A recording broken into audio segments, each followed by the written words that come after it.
Elon Musk ने recently एक ऐसी अनाउंसमेंट की है जिसे सुनकर इंसान दंग रह जाए। इस बंदे का मकसद सिर्फ प्लेनेट अर्थ पर अपना कंट्रोल हासिल करना नहीं, बल्कि पूरी की पूरी गैलेक्सी पे अपना कंट्रोल हासिल करना है। एलन मस्क ने रिसेंटली एक कंपनी लॉन्च की है जिसका नाम है Terafab. Basically it is a AI chip making company. He wants to make millions of AI chip ताकि वो ऑप्टिमस ह्यूमनॉइड रोबोट्स को बना सके और स्पेस के अंदर एआई डेटा सेंटर्स को कायम कर सके। 80% चिप इसमें से स्पेस के लिए काम आएंगी, ना कि प्लेनेट अर्थ के लिए। इस कंपनी को रन करने के लिए $1 ट्रिलियन रिक्वायर्ड हैं, लेकिन एलन मस्क के पास पैसे की कमी बिल्कुल भी नहीं है। जिस चीज़ की कमी है वो है सोलर एनर्जी। इतनी बड़ी डेटा सेंटर फैक्ट्री को बनाने के लिए बहुत ह्यूज अमाउंट ऑफ एनर्जी चाहिए जो प्लेनेट अर्थ पे एग्जिस्ट नहीं करती। इसीलिए वो अर्थ को टाइप 2 सिविलाइजेशन बनाना चाहता है। अब ये समझना जरूरी है कि आखिर टाइप 2 सिविलाइजेशन होती क्या है। अब हमें ये समझना होगा कि सिविलाइजेशन आखिर कहते किसे हैं। सिविलाइजेशन को डिफाइन और मेजर सिर्फ और सिर्फ उसकी एनर्जी कंट्रोल या एनर्जी कंजम्पशन से किया जाता है। जितना ज़्यादा एनर्जी आप कंज्यूम करते जाएंगे उतना ज़्यादा आप एडवांस होते जाएंगे। इस स्केल को डिफाइन किया था निकोलाई कार्डिशिफ ने और इस स्केल को कार्डिशिफ स्केल कहते हैं। इस स्केल को बेसिकली 5 टाइप्स में डिवाइड किया गया है, जिसमें सबसे पहले नंबर पर हमारे पास है टाइप 1 सिविलाइजेशन। टाइप 1 सिविलाइजेशन वो सिविलाइजेशन होती है जो अपने प्लेनेट पर मौजूद तमाम एनर्जी रिसोर्सेज को यूटिलाइज कर सकती है। हम अभी तक टाइप 1 सिविलाइजेशन पर नहीं पहुंचे। हम अप्रोक्सीमेटली 0.7 से 0.8 के दरमियान एग्जिस्ट कर रहे हैं। सूरज से ज़मीन पर जो हमें एनर्जी रिसीव होती है वो है 1,73,000 टेरावाट और उसमें जो हम यूटिलाइज कर पा रहे हैं वो ओनली 22 टेरावाट है। इसका मतलब ये हुआ कि अभी तक हम लेवल 1 सिविलाइजेशन पर भी नहीं पहुंचे। इसके बाद आती है टाइप 2 सिविलाइजेशन। ये ऐसी सिविलाइजेशन होती है जो अपने प्लेनेट की एनर्जी के साथ साथ उस प्लेनेट के गिर्द मौजूद तमाम स्टार्स और सन की एनर्जी को भी यूटिलाइज कर सकती है। और एलन मस्क का यही ख्वाब है, लेकिन वो ये ख्वाब पूरा करेगा कैसे? एलन मस्क स्पेस में around 1 million solar powered AI satellites को लॉन्च करेगा। इन सैटेलाइट्स को उसके अपनी ही स्पेस एक्स कंपनी के थ्रू लॉन्च किया जाएगा।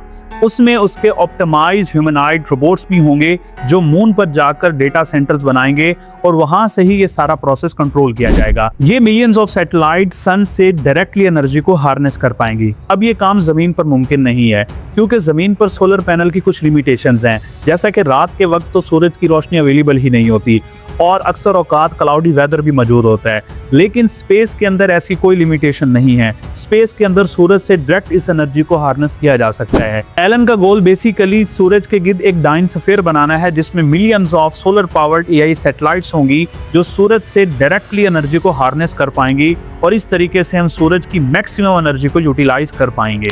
अब हम बात करते हैं टाइप 3 सिविलाइजेशन की। ये ऐसी सिविलाइजेशन होती है जो गैलेक्सी के अंदर मौजूद तमाम प्लैनेट्स और स्टार्स की एनर्जी को यूटिलाइज कर सकती है, जो कि बहुत ही चैलेंजिंग टास्क है और यही ख्वाब बेसिकली एलन मस्क का है। एलन मस्क जमीन को एक टाइप 3 की सिविलाइजेशन बनाना चाहते हैं जो गैलेक्सी के अंदर मौजूद तमाम प्लैनेट, स्टार, सन, इन तमाम की एनर्जीज को यूटिलाइज कर सके।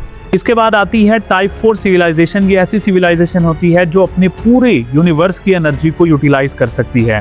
इसके बाद आती है टाइप 5 सिविलाइजेशन। ये ऐसी सिविलाइजेशन होती है जो तमाम मल्टीवर्स की एनर्जी को यूटिलाइज कर सकती है। हम में से अक्सर लोग ये समझते हैं कि स्पेस एक्स का मिशन सिर्फ और सिर्फ शायद रॉकेट्स बनाना है। ऐसा नहीं है। एलन मस्क ह्यूमन सिविलाइजेशन को ऐसे लेवल पर लेके जाना चाहते हैं जिनके लिए इंटरगैलेक्टिक ट्रैवल मुमकिन हो सके और हम शायद स्पीड ऑफ लाइट को भी अचीव कर सकें। इन तमाम पैरामीटर्स को अचीव करने के लिए हमें जो एनर्जी रिक्वायर्ड है उसके लिए हमें लेवल 1 या लेवल 2 की मिनिमम सिविलाइजेशन बनना होगा। एलन मस्क बेसिकली इंसानियत को एक्सटिंक्शन से बचाना चाहता है और इस मकसद के लिए उन्होंने कुछ मेजर स्टेप्स और प्रोजेक्ट शुरू किए हैं, जिसमें पहले नंबर पर आ जाता है मास कॉलोनाइजेशन, मल्टी प्लैनेटरी लाइफ और बैकअप सिविलाइजेशन। एलन मस्क का एक ही मतलब है कि अगर किसी तरीके से अर्थ के ऊपर एग्जिस्टेंस फेल हो जाती है तो हमारे पास कोई ना कोई बैकअप सिविलाइजेशन या बैकअप प्लैनेट्स मौजूद हों। अभी हम शायद लेवल 1 सिविलाइजेशन पर भी नहीं पहुंचे, लेकिन हमारा पोटेंशियल पूरी गैलेक्सी को कंट्रोल करने का है। अगर हमने वक्त पर सही फैसले किए और टेक्नोलॉजी का सही इस्तेमाल किया तो शायद इस ख्वाब को हकीकत बनाया जा सकता है। और इस दुनिया में एक बंदा ही इस ख्वाब को हकीकत बनाने के लिए मेहनत कर रहा है और वो है एलन मस्क। उम्मीद है ये शॉर्ट्स इन्फॉर्मेटिव वीडियो आपको बहुत पसंद आई होगी।